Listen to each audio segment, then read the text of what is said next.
Alors bonjour à tous, donc aujourd'hui nous n'allons pas faire de tuto make-up mais nous allons poursuivre le cours sur le TDAH de l'adulte.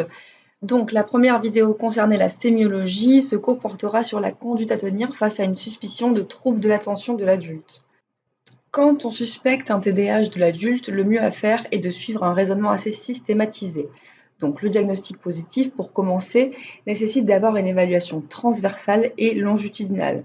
On cherche ainsi la présence de symptômes actuels ainsi que la présence de symptômes dans l'enfance. On doit ensuite évaluer si ces symptômes sont responsables de répercussions fonctionnelles et si oui, dans quel domaine. Et il faut ensuite rechercher des diagnostics différentiels et bien sûr évaluer les comorbidités. Donc, il existe différents systèmes de critères diagnostiques. Le problème de certains d'entre eux étant de ne pas proposer de signes propres à l'âge adulte, alors que comme on l'a vu dans le cours sur la sémiologie, les présentations cliniques sont bien différentes entre enfance et âge adulte. Les critères de l'UTA prennent plus en considération les particularités du TDAH adulte en ajoutant aux critères DSM des symptômes émotionnels. Les critères d'Allowell et Raté, eux, prennent également en compte les troubles des fonctions exécutives. Donc le diagnostic positif, pour être posé, doit associer des symptômes à l'âge adulte et dans l'enfance. Donc ça, c'est un petit aperçu des critères DSM. Il faut que pour chaque syndrome, c'est-à-dire inattention et hyperactivité, impulsivité, il y ait 6 ou plus des symptômes présents pendant au moins 6 mois. On ne va pas tous les lire, vous allez pouvoir les retrouver sur Internet, mais la chose que l'on peut remarquer, c'est le peu de place qui est fait au TDAH adulte, mis en valeur en rouge, ici et ici. Alors à noter que pour les critères DSM, les symptômes doivent avoir été présents avant l'âge de 12 ans, entraîner une gêne fonctionnelle dans au moins 2 environnements et interférer avec la qualité du fonctionnement. Il faut également exclure les différentiels. Donc pour nous aider dans la recherche des symptômes, on peut se servir des entretiens semi-dirigés. Par exemple, la DIVA, donc elle est basée sur les critères DSM et elle recherche la présence des symptômes d'inattention et d'hyperactivité-impulsivité à l'âge adulte et dans l'enfance. D'autres échelles existent, par exemple l'échelle de Conners qui existe en auto ou en hétéroévaluation par un proche. Elle existe sous différentes formes, sous forme de dépistage, sous forme courte et forme longue, et elle permet de distinguer 4 sous-échelles principales. L'ASRS est également une échelle d'évaluation transversale en 18 items qui correspondent aux 18 symptômes du DSM. Les 6 premières questions permettent un dépistage. Pour poser le diagnostic positif, on doit donc réaliser une évaluation rétrospective.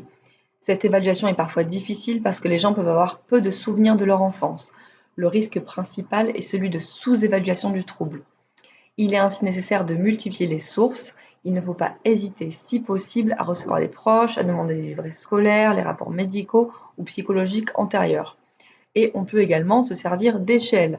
Donc, par exemple, la WURS, c'est une échelle qui permet une évaluation rétrospective. Elle existe sous forme longue et sous forme courte. Elle a l'avantage d'être très sensible, par contre, elle est assez peu spécifique et elle peut être positive en cas de troubles de type état limite, de troubles d'état dépressif ou anxieux. Donc, une fois que l'on a effectivement retrouvé les symptômes dans l'enfance et à l'âge adulte, il faut évaluer les répercussions fonctionnelles, car bien évidemment, sans répercussions, on ne peut pas parler de troubles psychiatriques. Donc, pour les répercussions fonctionnelles, on les cherche cliniquement comme pour tous les troubles lors d'un entretien clinique, mais on peut aussi s'aider de la VIRS, qui est une échelle qui permet d'évaluer les répercussions du TDAH dans plusieurs domaines, donc la famille, le travail, l'école, les aptitudes à la vie quotidienne, le concept de soi, le fonctionnement social et les comportements à risque. Pour la suite de notre démarche, on va rechercher les diagnostics différentiels. Alors, il existe de multiples troubles non psychiatriques qui peuvent donner des syndromes d'inattention et d'hyperactivité-impulsivité. Il faut donc être assez vigilant et ne pas se jeter sur un diagnostic de TDAH, alors que certains différentiels sont très fréquents et peuvent être pris en charge de façon efficace. Donc, qu'est-ce qu'on fait? Systématiquement, on doit faire un bilan sanguin à la recherche d'une anémie ou d'une baisse du fer sérique, et on doit toujours rechercher aussi une dysthyroïdie. Un examen neurologique complet est indispensable et au moindre doute, on peut effectuer des examens complémentaires. Le sommeil également est à explorer cliniquement, d'abord pour rechercher une privation de sommeil qui peut entraîner des troubles attentionnels, mais également pour rechercher des apnées ou des hypersomnies. Je vous conseillerais d'avoir l'exploration polygraphique, voire polysomnographique assez facile, compte tenu de la fréquence de ces troubles et de la fréquence de chevauchement entre pathologie du sommeil et TDAH.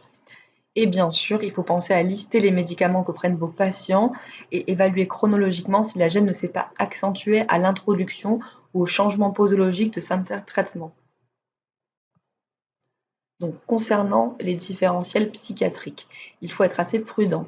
Effectivement, les syndromes d'inattention et d'hyperactivité ne sont pas du tout spécifiques au TDAH et ils sont facilement présents dans la majorité des troubles psychiatriques.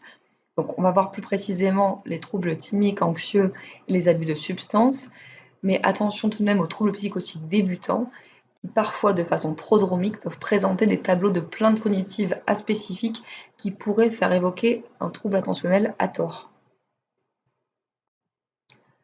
Alors, pour les troubles thymiques, donc, il existe beaucoup de symptômes communs entre épisodes dépressifs caractérisés et TDAH. Les troubles de concentration, le sentiment de découragement, l'incapacité à mener une tâche à terme. Par contre, dans l'état dépressif caractérisé, l'incapacité à mener une tâche à terme va être liée à l'asthénie et à la perte d'énergie, alors que ça va plus être le fait d'un attrait pour la nouveauté dans le trouble de l'attention. L'anédonie et le ralentissement sont par contre plus spécifiques de la dépression. Et il est également très important de prendre en compte l'évolution du trouble, notamment la présence d'une rupture avec l'état antérieur, qui sera plus évocatrice d'un trouble dépressif. Concernant le trouble bipolaire, donc, on peut retrouver des similitudes entre manie et TDAH, l'agitation, la fuite des idées, la logorée, la distractibilité, la labilité, l'intolérance à la frustration, l'irritabilité. Par contre, on sait que les épisodes maniaques ou hypomanes peuvent durer plusieurs jours, alors que les variations affectives dans le TDAH ont lieu au cours d'une même journée. Et à noter qu'elles ont vraiment la même intensité. Le patient maniaque aura tendance à avoir une exaltation, à être euphorique, alors que le TDAH présente plutôt une conscience douloureuse de ses difficultés.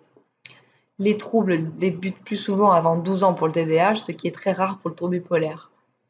Il faut également donc observer l'évolution, si elle est continue ou par épisode.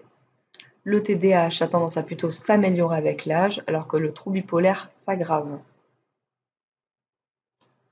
Pour les troubles anxieux généralisés, donc, c'est un diagnostic différentiel pour lequel il est parfois difficile de trancher et qui est en plus très souvent comorbide.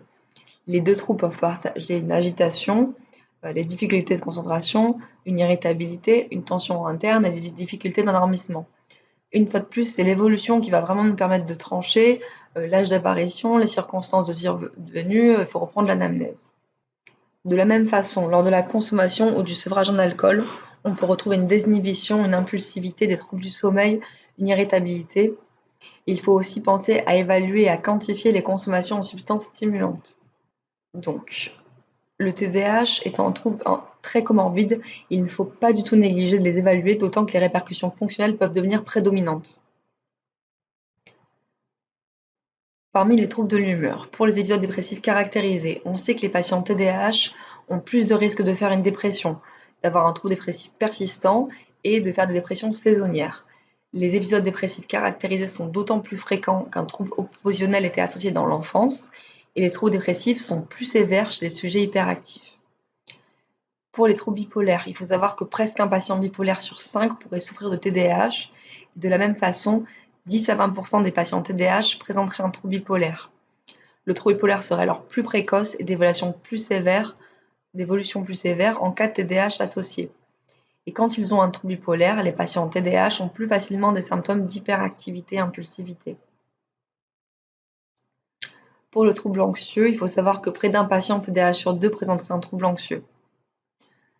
À noter aussi que le trouble des conduites, lui, alourdit le pronostic des TDAH avec plus de consommation de substances psychoactives, une plus grande fréquence de troubles bipolaires et de personnalité antisociale associée. Concernant le tabagisme, donc 40% des patients atteints de TDAH fument et le risque est plus fort via les symptômes d'hyperactivité et impulsivité. Plus on a de symptômes de TDAH, plus on fume tôt et plus on consomme. C'est la substance d'automédication de choix, donc on a effectivement constaté que si on administrait de la nicotine transdermale ou en gomme à mâcher, on augmente la tension et on diminue la distractibilité. Concernant l'alcool, les études ont plutôt trouvé une grande proportion de sujets atteints de TDAH dans la population de personnes addictes à l'alcool que dans la population générale. Et le TDAH aggrave la maladie alcoolique, qui survient alors plus tôt, les patients tombent plus vite dans l'abus, la dépendance est plus précoce et la rémission est plus courte. Le THC est aussi fréquemment associé au TDAH, ce qui peut être expliqué par l'effet apaisant sur l'agitation. On retrouve plus de TDAH chez les consommateurs d'opiacés et on a aussi retrouvé un TDAH dans l'enfance chez un tiers des patients adultes suivis pour une consommation de cocaïne. Les symptômes d'hyperactivité et impulsivité sont plus sévères et ne s'atténuent pas à l'âge adulte. Les tics et le TDAH sont aussi fréquemment comorbides. 20% des patients adultes TDAH ont des tics. Les troubles des apprentissages sont des comorbidités qui sont très fréquentes dans l'enfance, mais chez les adultes, les études manquent. Elles sont plutôt par contre en faveur d'une persistance et d'une association à une atteinte plus sévère. Concernant les troubles du comportement alimentaire, donc le TDAH est associé à un risque 4 fois plus élevé de TCA. On retrouve une association entre TDAH et obésité qui pourrait s'expliquer de 3 façons. Donc, d'abord, on pourrait dire que l'obésité est associée à des facteurs comme les troubles du sommeil qui favoriseraient le TDAH. On pourrait aussi dire que le TDAH et l'obésité sont tous les deux l'expression d'une déficience de la récompense. Et le TDAH favoriserait également des conduites alimentaires impulsives et désorganisées qui conduisent alors à l'obésité. Donc pour finir, le sommeil. Le sommeil des patients TDAH est rarement serein. On retrouve un allongement des latences d'endormissement, des éveils nocturnes et une faible proportion de sommeil paradoxal et plus de mouvements périodiques des jambes. La plainte concernant le sommeil concerne 80% des patients atteints de TDAH. On peut retrouver des symptômes de TDAH chez des patients présentant une hypersomnie centrale et pseudo parfois de façon antérieure à la somnolence, ce qui pose vraiment la question d'une vulnérabilité commune entre ces troubles. Donc nous avons vu aujourd'hui le chemin à parcourir quand on suspecte un TDAH. Nous verrons dans un prochain cours la prise en charge thérapeutique que nous pouvons proposer à ces patients. Merci, bisous, merci.